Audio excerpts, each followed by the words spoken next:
बाली कितना बड़ा अहंकारी था, कितना बड़ा अवगुणी अनाचारी अत्याचारी था कि रावण उसके सामने कुछ भी नहीं लगता है। लेकिन राम मरने के पहले राम चरण दृढ़ प्रीति कर बाल कीन तनु त्याग और सुमन माल जिम कंठ दे गिरत न जान ही नाग। राम बाली निज धाम पठावा, भगवान ने अपने धाम भेजा। लेकिन कितना बड़ा अनाचारी है। भगवान ने स्वयं कहा है तू बहुत बड़ा अनाचारी है, क्योंकि इतने 4 जघन्य अपराध तेरे द्वारा हुए हैं। अनुज बधू, ये 4 रिश्ते बहुत पवित्र होते हैं। हमारे सनातन संस्कृति में हम इस्लामियों की बात नहीं कर रहे हैं, हम मुसलमानों की बात नहीं कर रहे हैं, हम ईसाइयों की बात नहीं कर रहे हैं, हम हिंदुओं की बात कर रहे हैं। हिंदुओं में ये 4 रिश्ते, मुसलमानों की कोई गारंटी नहीं, ईसाइयों की कोई गारंटी नहीं, लेकिन हिंदुओं की मैं गारंटी ले रहा हूं। ये 4 रिश्ते बहुत पवित्र होते हैं। कौन? बोले अनुज बधू। अनुज बधू मानी छोटे भाई की पत्नी। भगिनी सुत नारी सुन सठिए कन्या समचारी। अनुज बधू छोटे भाई की पत्नी। बोलो ईमानदारी से, कितना पवित्र रिश्ता होता है। परिवार में याद रखना, भाई की छोटे भाई की पत्नी पुत्री के बराबर है। जैसे पुत्री को पवित्र दृष्टि से देखा जाता है, बोलो सनातन संस्कृति में वैसे ही पवित्र दृष्टि से देखा जाता है छोटे भाई की पत्नियों की नहीं। और बड़े भाई की पत्नी का सम्मान तो इतना बड़ा है कि उसे छोटे भाई की पत्नी को पुत्री माना जाता है और बड़े भाई की पत्नी को माता के रूप में माना जाता है कि ये तो हमारी माँ है। बोलो भाभी को क्या कहते हो? तो माँ कहते हो कि नहीं? बड़ी भाभी को क्या बोलते हो? बोलो भाई, पवित्र रिश्ता है कि नहीं? यही माना जाता है कि नहीं माना जाता? अन्य धर्मों की बात हम नहीं कर रहे हैं, हम तो सनातन धर्म की बात कर रहे हैं। भगनी सुत नारी, भगनी मानी बहन, सुत नारी पुत्र बधू, पुत्र बधू आह बधू लड़किनी पर घर आई, राखों नैन पुत्र की नाई। जैसे पुतली को दोनों पलकों के बीच में सुरक्षित रखा जाता है, बोलो ऐसे ही हमारे यहाँ परंपरा है ना, बहुओं को किस तरह प्यार से रखा जाता है। बेटी आ गई घर में, भले ही बहू आई है लेकिन बेटी मानते चलो। हमारे घर में एक बेटी और आ गई है, अभी एक बेटी थी, अब दूसरी बेटी आ गई है ना। तो सीधी सी बात यह है, ये सनातन धर्म की मर्यादा है, ये सनातन धर्म की परंपरा है। अनुज बधू, भगवान ने कहा मूर्ख बाली, तू अपराधी है क्योंकि तूने 4 संबंधों में कलंक लगाया है। अनुज बधू भगनी सुत नारी,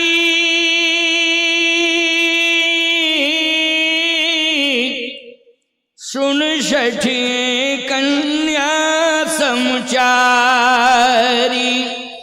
इन्हीं कुदृष्टि बिलोकत जोई, ताही बधे कछु पाप न होई। इनको मारने में कोई पाप नहीं लगता है, तू सबसे बड़ा पापी है। रावण को बाद में मारूंगा, पहले तुझे मार रहा हूं। बाली ने कहा कि इस रहस्य को आपके अलावा कोई नहीं जानता था, लेकिन आप इस रहस्य को समझ गए। तो पहली बात तो यह है कि मैं इस बात पर विश्वास कर चुका हूं कि आप ब्रह्म हैं। वैसे मैं मान नहीं रहा था कि आप ब्रह्म हैं, लेकिन अब मैं समझ रहा हूं, क्योंकि आपने मेरे अंदर के छिपे हुए पापों को बता दिया है। अंदर के अगर छिपे हुए पापों को जो कोई नहीं जानता हो और कोई बता दे तो बोलो भगवान है कि नहीं? वो किसको भगवान मानते हो तुम? अरे जो तुम्हारे अंदर की छिपी बात को बता रहा है वो भगवान है। बाली ने कहा आप समझ गया कि आप भगवान हैं, क्योंकि एक दो पापों के बारे में तो सब जानते थे, लेकिन ऐसा पाप आप किया जिसके बारे में कोई जानता नहीं था।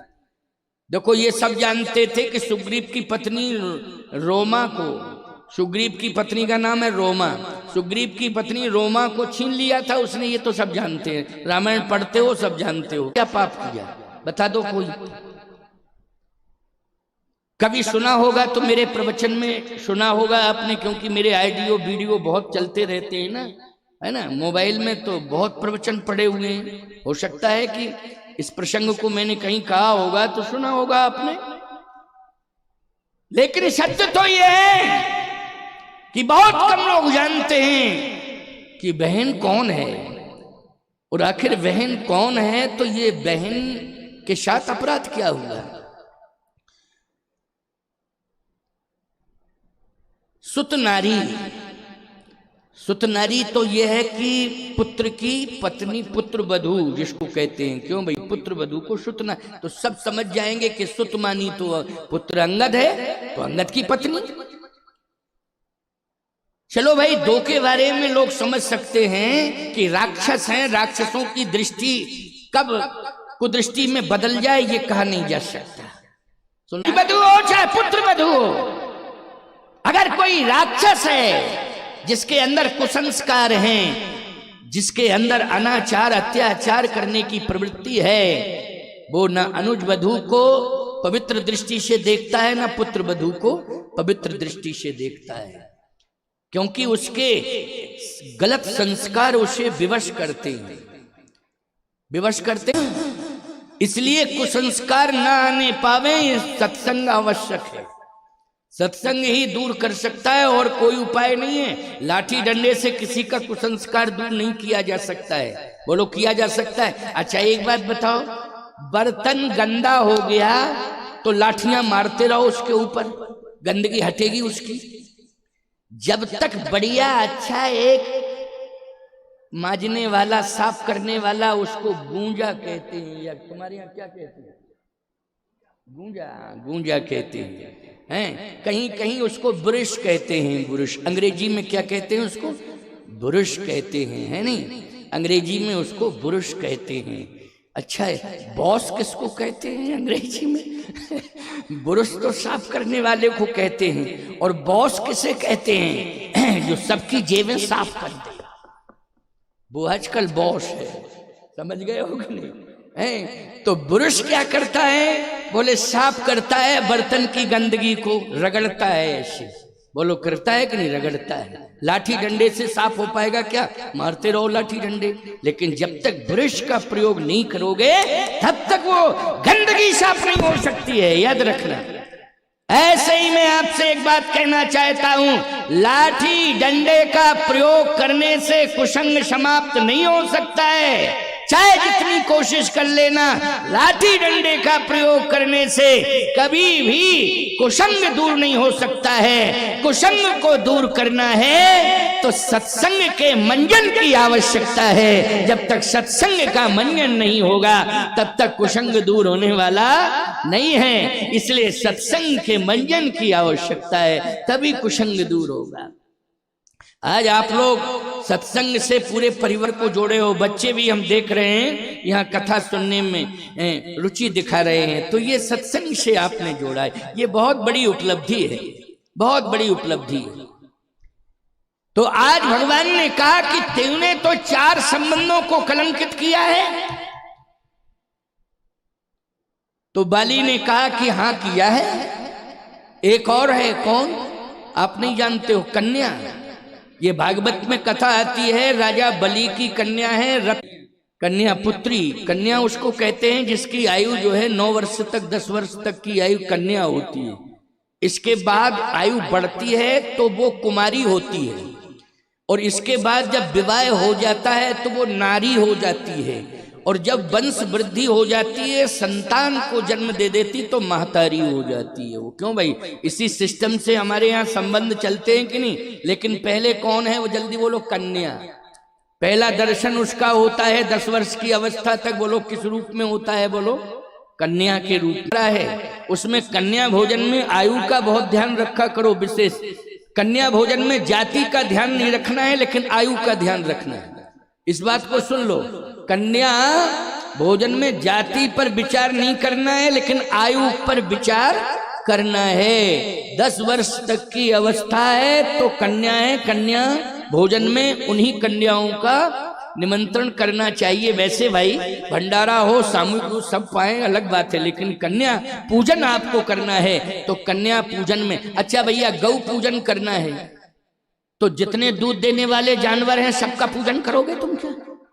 वेद लक्षणा गाय, जो देशी गाय कहते हैं, वेद लक्षणा गाय, उसी गाय का पूजन होगा गौ पूजन में, तभी गौ पूजन सार्थक है। नहीं तो वो 20-20 लीटर वाली है ना, हैं, जो बोलती हैं तो पता ही नहीं चलता है कि ये कौन बोल रही हैं, आवाज समझ में नहीं आती है कि किस तरह की बड़ी विचित्र आवाज होती है। तो सीधी सी बात, ये जर्सी गाय हैं, फारन वाली गाय, नहीं नहीं, वो पूजनीय नहीं है, वो दुधारू जानवर हो सकता है। जैसे भैंस है दूध देने वाली, क्यों भाई, एक व्यवस्था है। लेकिन गाय जो है केवल दूध देने वाली व्यवस्था नहीं है, गाय हमारे सनातन धर्म की सबसे बड़ी आस्था है। इसलिए स्वदेशी वेद लक्षणा गौ का पूजन होना चाहिए। कन्या मानी जिसकी आयु 10 वर्ष से कम हो, वो कन्या पूजन में उसका सम्मान होना चाहिए। कन्या, राजा बलि की कन्या का अपमान किया था बाली, राजा बलि की कन्या का अपमान किया था बाली ने, याद रखना, ये पौराणिक प्रमाण है। दृष्टि बदल गई, इसकी कुदृष्टि में परिणित हो गई, इसने अपमान करना चाहा। लेकिन भगवान चूंकि पहरेदार हैं राजा बलि के, तो बोलो राजा बलि के किसी बच्चे को कोई माई का लाल छू सकता है क्या? जहां भगवान पहरेदार हों तो राजा बलि के पूरे परिवार की रक्षा कौन कर रहे हैं? भगवान कर रहे हैं। तो ये इसने अपमान करना चाहा उस कन्या का, लेकिन भगवान चूंकि पहरेदार थे तो ये डर गया। विद्युज्ज्वाला इंद्र की पुत्री है, तो एक कथा में प्रमाण मिलता है कि ये इंद्र का पुत्र है, क्योंकि इंद्र की दृष्टि पड़ने से इसका जन्म हुआ है। तो इंद्र की दृष्टि, जैसे कर्ण का जन्म कैसे हुआ है? सूर्य की दृष्टि पड़ने से। बोलो भाई, कर्ण का जन्म हुआ कि नहीं? महाभारत का प्रमाण है। कर्ण का जन्म कैसे हुआ? सब जानते हैं कि सूर्य भगवान की दृष्टि पड़ गई थी, तो दृष्टि पड़ने मात्र से कर्ण का प्रादुर्भाव हो गया कि नहीं हो गया? इसलिए सूर्य पुत्र माना जाता है। कर्ण जो है किसका पुत्र है? बोलो भाई, सूर्य पुत्र है। ऐसे इंद्र की दृष्टि पड़ गई थी, उससे बाली का जन्म हुआ, तो ये बाली इंद्र पुत्र माना जाता है। ठीक है ना, इंद्र पुत्र माना जाता है क्योंकि दृष्टि पड़ने से इसका जन्म हुआ। सावधान, जैसे पवन की दृष्टि पड़ गई किस पर? अंजनी माता के ऊपर, तो हनुमान जी पवन पुत्र हो गए कि नहीं हो गए? बोलो भाई, पवन पुत्र हो गए ना। लेकिन केसरी वानर के साथ विवाह हुआ था, तो शंकर सुवन केसरी नंदन तेज प्रताप महाजग बंधन। लेकिन पवन देवता पवन देवता कहाँ नहीं है, सर्वत्र हैं। लेकिन पवन ने प्रभावित किया था, किसको किया था? अंजनी माता को। तो पवन के वायु के स्पर्श से वहां संकेत मिल जाता है कि पवन पुत्र हनुमान जी हुए। कौन, किसके पुत्र हुए? पवन के पुत्र हुए। तो कहने का तात्पर्य मेरा है, ध्यान से सुनते जाना। ऐसे इंद्र की दृष्टि पड़ी, तो इंद्र की दृष्टि जब पड़ी तो बाली का प्रादुर्भाव हो गया। तो बाली की बहन हुई विद्युज्ज्वाला, जब इंद्र की पुत्री है।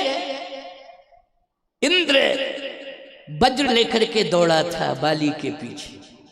वज्र है ना उसका सबसे महत्वपूर्ण शस्त्र है, कौन? वज्र। वज्र लेके दौड़ा, और वज्र कई घटनाएं घटी हैं इसके साथ, याद रखना, बहुत सारी कथाएं हैं। वज्र लेकर के मारने के लिए दौड़ा इंद्र इसको, ये भागा प्राण बचा के। इसका मतलब यह है कि इसके अंदर एक सबसे बड़ी कमी थी कि ये हमेशा पवित्र रिश्तों पर कुदृष्टि डालता था। ये इसके अंदर सबसे बड़ी कमी थी। किसके अंदर? बाली के अंदर। पवित्र रिश्तों पर ये कुदृष्टि डालता था। इसलिए भगवान ने कहा कि तू सबसे बड़ा अनाचारी अत्याचारी है, पहले मैं तुझे मारूंगा।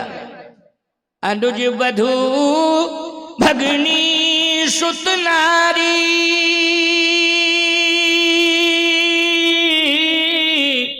और सुन सठिए कन्या समचारी, इन्हीं कुदृष्टि बिलोकत जोई, और ताहि बधे कछु पाप न होई। बोल, अपने अपराधों को तो स्वीकार कर रहा है। बाली ने कहा कर रहा हूं स्वीकार, क्योंकि सत्यता है। लेकिन सुनहु राम स्वामी सन चलन चातुरी मोर, मैं पापी तो हूं लेकिन आपके सम्मुख हूं कि नहीं? भगवान ने कहा सम्मुख तो हो। तो प्रभु अजहूं मैं पात की, अंत काल गति तोर, आपका दर्शन करने के बाद भी मैं पापी हूं। सन्मुख होए जीव मोहि जबहि, और जन्म कोटि अघनासहि तबहि। जन्म जन्मांतरों के पाप नष्ट हो जाते हैं। आपके सम्मुख कोई जीव आ जाए तो मैं तो आपके सम्मुख हूं। अब भी मैं पापी हूं क्या?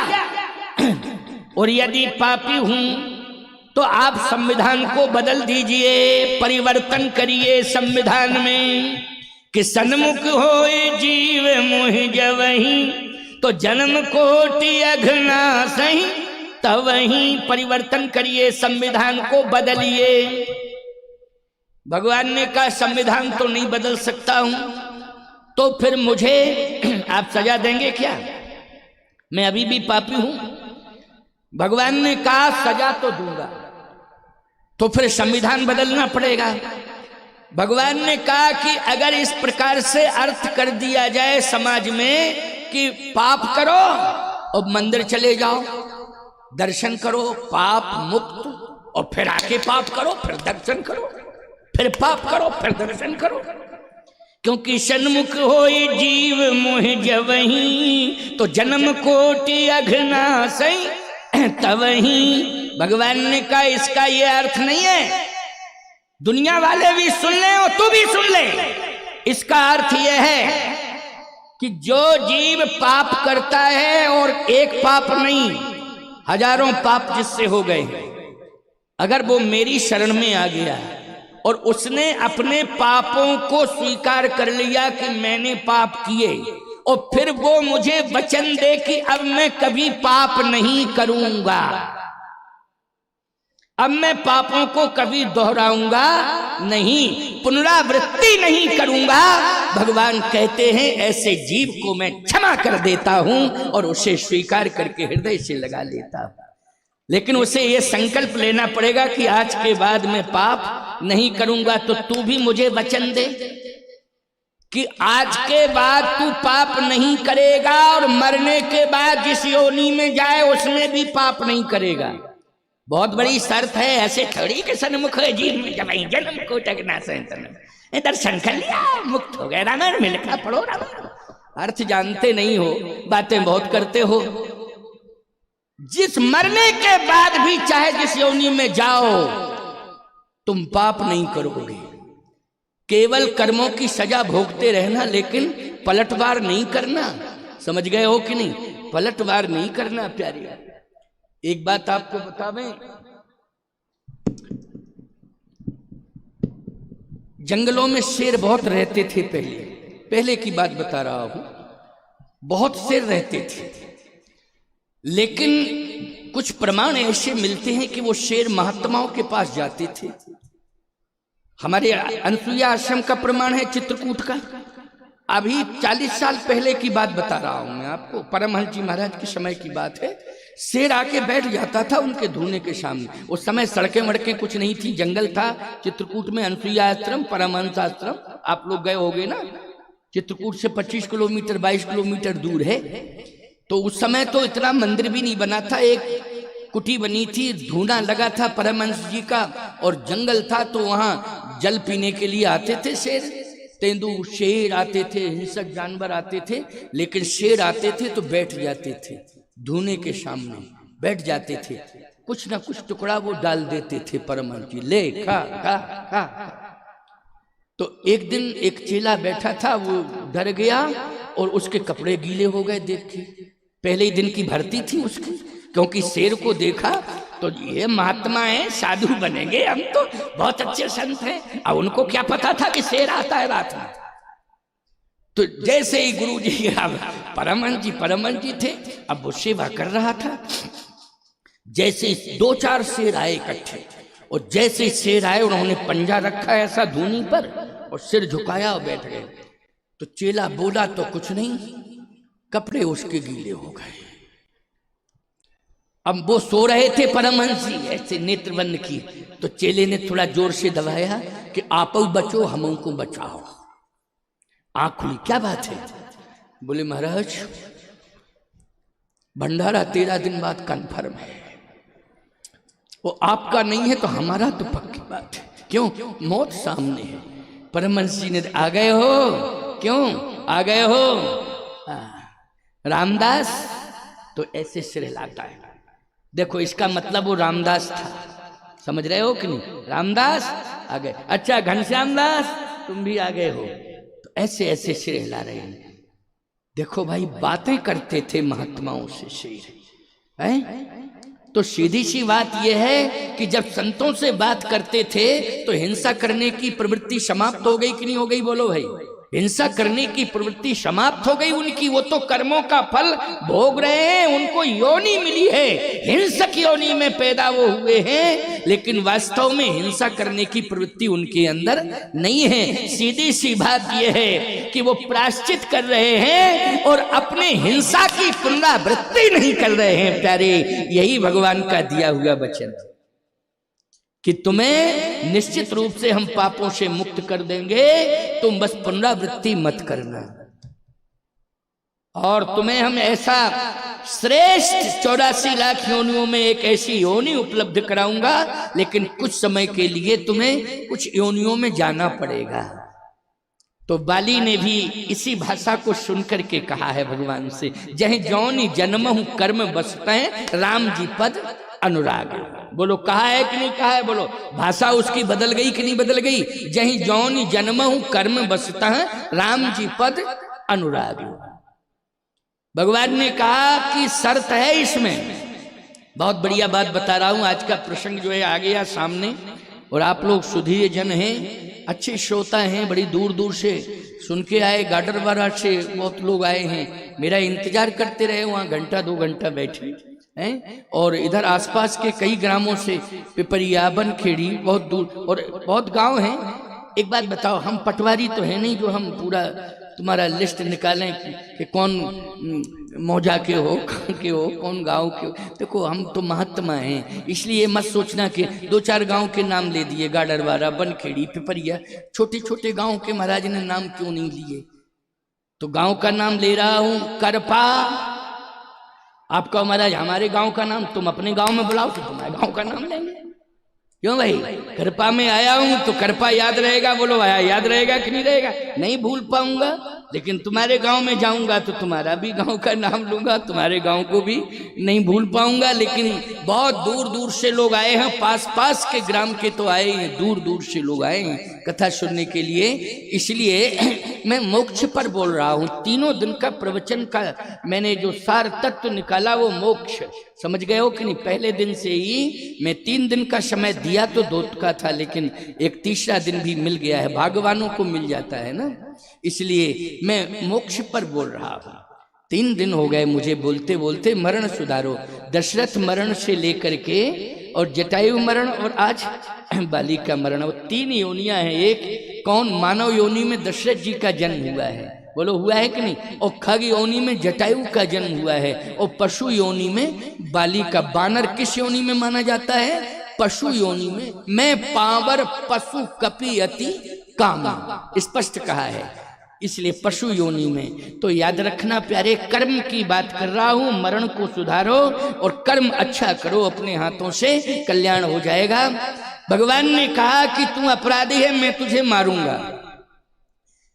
बाली ने कहा सुनहु राम स्वामी सन चलन चातुरी मोर, प्रभु अजहू मैं पात की अंत काल गति तोर। आपका दर्शन कर रहा हूं, अभी भी पापी हूं। भगवान ने कहा पापी हो तो फिर दर्शन करने से पाप दूर हो जाते हैं। भगवान ने कहा ऐसे नहीं होते, पहले ये बताओ पाप तो नहीं करोगे। बाली ने कहा नहीं करूंगा प्रभु। भगवान ने कहा तो अचल करहु तन राखहु प्राण, अब मैं तुम्हें मारूंगा नहीं, प्राणदान दे रहा हूं, प्राणदान लो, प्राणदान दे रहा हूं। बाली ने कहा प्राणदान नहीं चाहिए। क्यों? आपका दर्शन करने के बाद अब प्राण रखने की इच्छा ही नहीं है प्रभु, क्योंकि आपका दर्शन हो गया, जीवन धन्य धन्य हो गया। देखो भाई, भगवान का दर्शन करना अंतिम लक्ष्य होना चाहिए कि नहीं होना चाहिए जीव का? भगवान का दर्शन करना अंतिम लक्ष्य होना चाहिए। भगवान आपका दर्शन हो गया, अब प्राणायाम रखने की कोई इच्छा नहीं। वाह, ये प्राण महत्वपूर्ण नहीं है, परमात्मा का दर्शन महत्वपूर्ण है। बोलो है कि नहीं?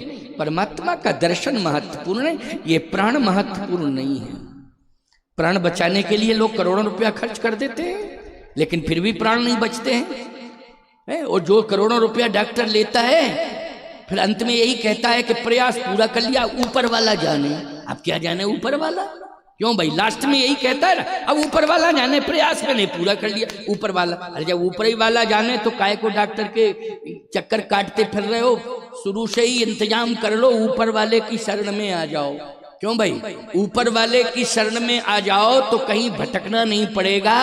जब तुम्हारे जीवन के साथ संकट आएगा तो ऊपर वाला स्वयं तुम्हारे ऊपर कृपा कर देगा। इसलिए जन्म से ही ऊपर वाले की शरण में रहो।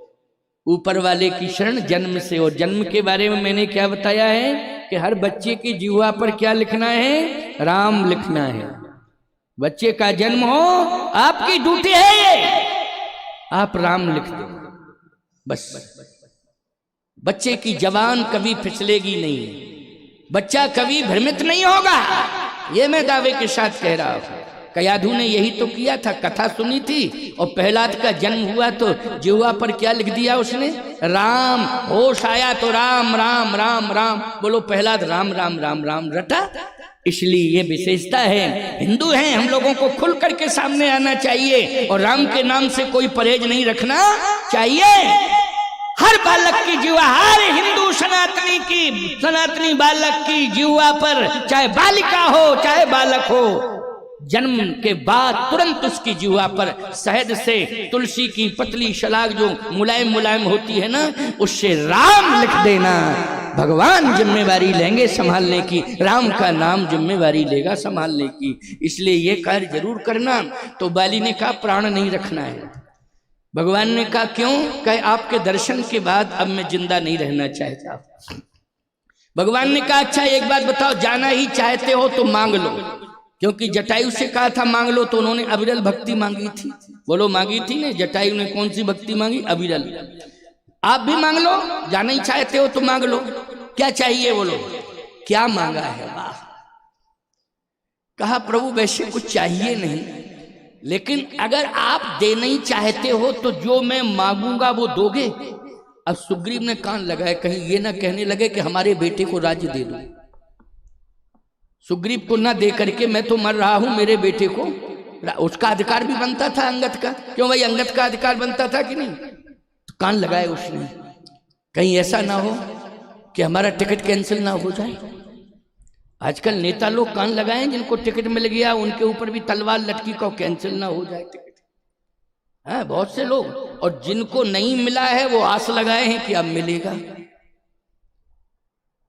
सावधान, चिंता में मत डूबो। ये इलेक्शन है, चिंता पैदा ही करा देता है। तुम तो अगर सही माने में अपना कल्याण चाहते हो, जो मिलेगा सो प्रारब्ध से मिल जाएगा, भाग्य से मिल जाएगा। और प्रारब्ध भाग्य में नहीं होगा तो लाख प्रयास कर लेना, कुछ भी नहीं मिलेगा। लेकिन एक बात मैं कहना चाहता हूं कि तुम हमेशा एक ही बात सोचो कि हमें संसार की और वस्तुएं मिलें चाहे ना मिलें, लेकिन भगवान जीवन में जरूर मिल जाए। बस एक ही बात सोचो, भगवान हमें जरूर मिल जाए जीवन में, बस यही सोचना है। व्यर्थ के प्रपंचों में मत पड़ो, भगवान मिल जाए। ये भाग्य से सब मिलता है, अपने आप मिल जाता है। भाग्य टकरा जाता है तो मिल जाता है, लेकिन तुम खोपड़ी क्यों टकरा रहे हो दीवालों से अपने फालतू में? भगवान मिल जाएंगे। बाली को भगवान भाग्य से नहीं मिला है, हनुमान जी की कृपा से, संत की कृपा से मिला है। सुग्रीव को भी मिला है संत की कृपा से भगवान, और बाली को भी मिला है संत की कृपा से। बोलो कौन लाए सुग्रीव के पास भगवान राम को? जल्दी बोलो। हनुमान जी लाए कि नहीं लाए? तुम उपकार सुग्रीव कीना, राम मिलाए राजपद दीना। क्लियर है कि नहीं? बोलो, इसमें शंका करने की कोई आवश्यकता नहीं। क्लियर है प्रमाण कि नहीं? राम मिलाए राजपद दीना, हनुमान जी ने मिलाया। सावधान, संतों से जुड़े रहो। संत तुम्हें सत्संग के द्वारा राम से मिलाएंगे, क्योंकि आज की तारीख में संत ने तुम्हें राम कथा से मिलाया है, भविष्य में यही संत में राम से मिलाएंगे, ये कन्फर्म है। राम कथा से तुम लोग जुड़ गए हो कि नहीं? मिल गई तुम्हें राम कथा, अब तुम्हें राम मिलेंगे। और अभी राम कथा में तो राम मिल ही रहे हैं। बोलो मिल रहे कि नहीं मिल रहे? तुम्हें एहसास हो रहा है कि कभी कभी आंख बंद करते हो तो लगता है बाली में और राम जी में बातचीत सामने ही हो रही है। क्यों लग रहा है कि नहीं? सामने ही बातचीत हो रही है। एहसास कर लेते हो, आनंद लेते हो। मेरा जीवन तो पूरा कथा ही कथा में जा रहा है। ऐसा कोई दिन नहीं जाता है जिस दिन प्रभु का चरित्र न सुनाता हो। कोई दिन नहीं जाता है प्यारे। हमारा सबसे बड़ा साधना, सबसे बड़ी साधना और सबसे बड़ा भजन, सबसे बड़ा पूजन अगर है तो वो मेरी राम कथा है। रात दिन राम कथा के लिए ही दौड़ता रहता हूँ, प्रयास करता रहता हूँ। और ऐसा मत कहना कि आपको इसके बदले दक्षिणा मिलती है, सब परमार्थ में जाती है। आश्रम चल रहे, सेवा प्रकल्पों में सब कुछ जाता है। हमारे कोई पर्सनल गृहस्थी थोड़ी है, ना बच्चे ना बाल ना कोई साधु है। डायरेक्ट ही हो गए, सीधे डायरेक्ट हुए। 9 वर्ष की तो आयु ही थी उस समय जब ग्रह का त्याग किया। तो 9 वर्ष की अवस्था में क्या बंधन में बंधता है कोई बालक? बोलो भाई, हैं? तो छोड़ दिया था, डायरेक्ट साधु हो गए सीधे।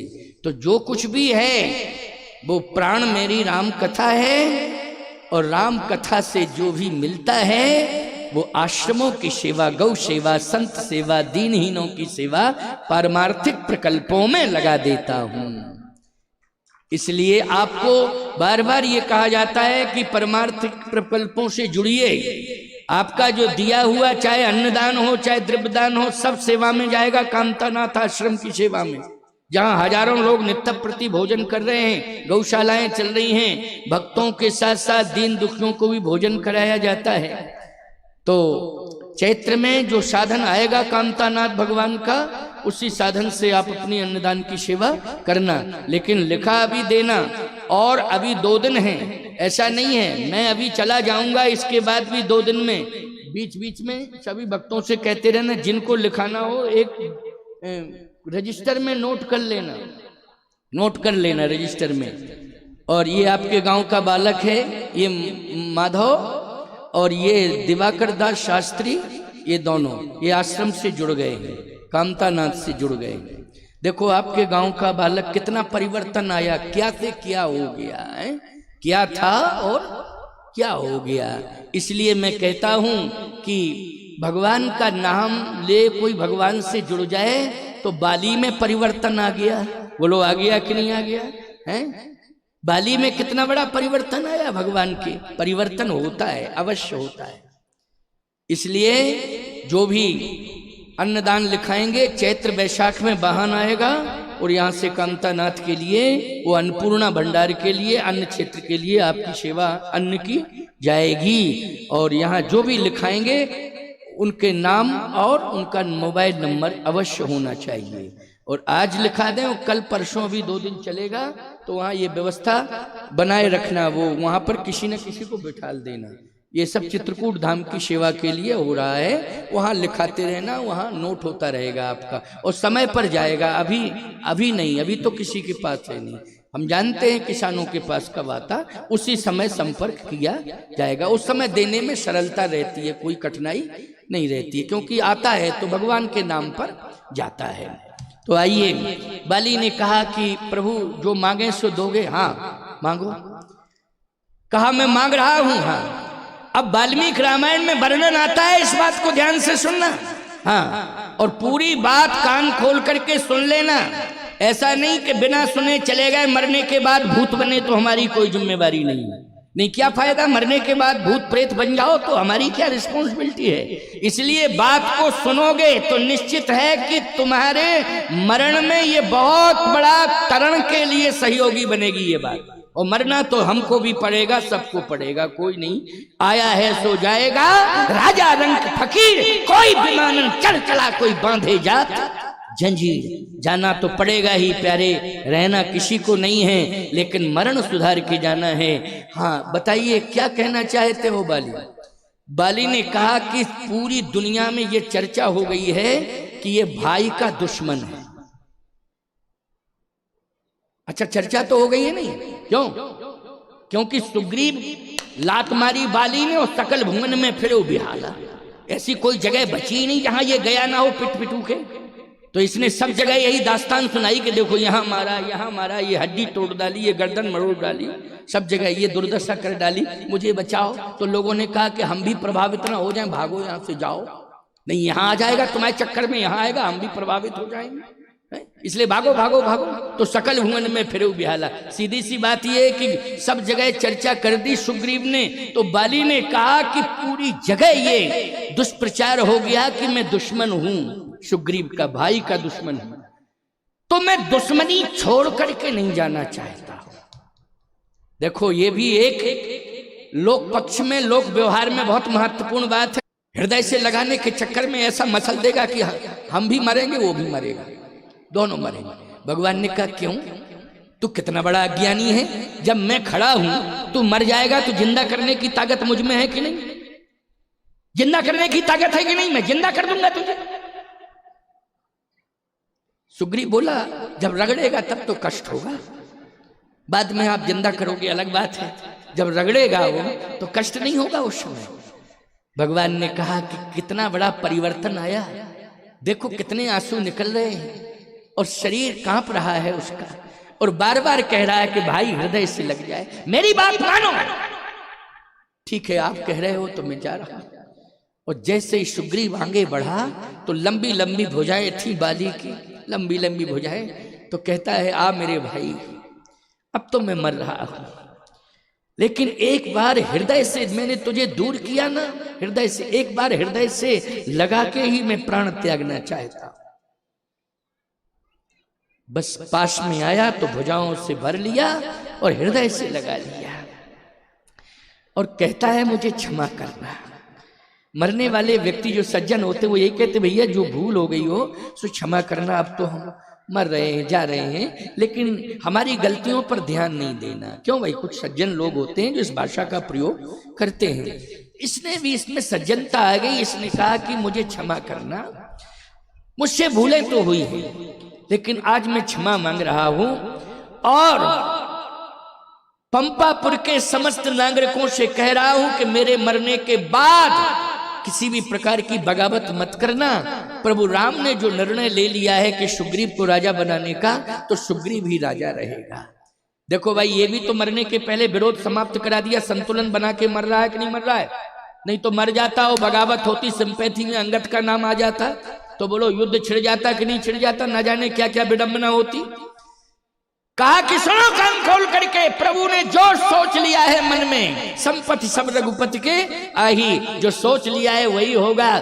सुग्रीव को राजा बनाने का संकल्प है, सुग्रीव ही राजा रहेगा। समर्थन करना, समर्थन करना, समर्थन करना। और सुग्रीव,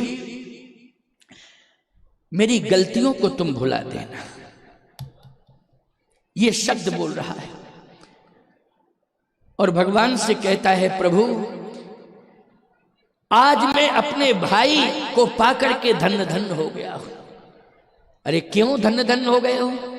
कहा जो कार्य भाई ने मेरे साथ किया है वो न पुत्र ने किया न पत्नी ने किया, जो भाई ने किया है। क्या मुझसे बड़ा पापी संसार में कोई दूसरा नहीं था, लेकिन आज मेरे जैसा पापी पापों से मुक्त हो गया।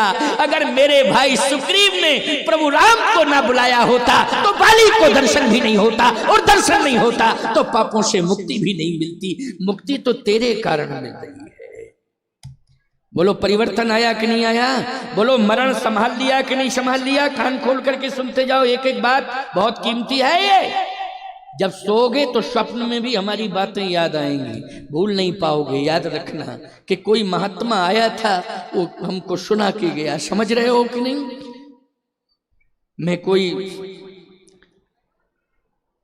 हल्की बात नहीं करता हूं, मैं जो तुम्हारे कल्याण की बात हो उसी को करता हूं, ये मेरा स्वभाव है। अब अंतिम बात सुन लीजिए आप। इसका मरण देखो, भगवान के धाम जा रहा है और 5:45 बज गया है, लगभग 5:45, क्योंकि समय तो हो ही जाता है हमारी कथा में, लगभग यही समय हो जाता है। लेकिन अंतिम बात है, इसको सुनो। तेरे कारण राम का दर्शन हुआ है, तू नहीं होता तो राम नहीं मिलते मुझे। रोने लगा सुग्रीव। मैं नहीं जानता था कि इतना हृदय परिवर्तन होगा।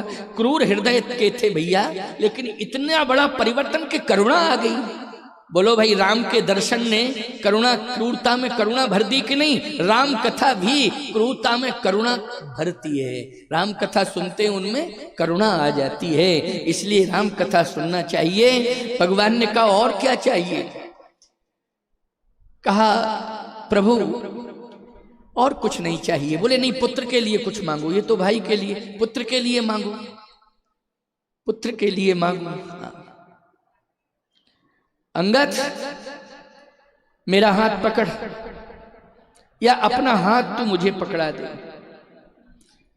पीछे था, बगल में आया, जैसे ही सिर झुका के प्रणाम करने लगा तो बाली ने अंगद का हाथ पकड़ा और एक झटका दिया, भगवान के सामने खड़ा कर दिया। देखो, एक हाथ से भाई को पकड़े हुए हृदय से लगाए हैं और दूसरे हाथ से अपने पुत्र का हाथ पकड़ के भगवान के सामने खड़ा किए है। बोलो मरण सुधर रहा है कि नहीं सुधर रहा है? जल्दी बोलो। ऐसा किसी का मरण हुआ होगा? और कहता है प्रभु एक प्रार्थना है, क्या?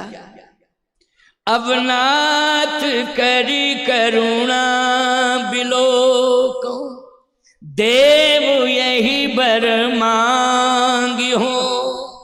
जही जोनी जन्म हूँ कर्म बसता, राम जी पद अनुरागी हो।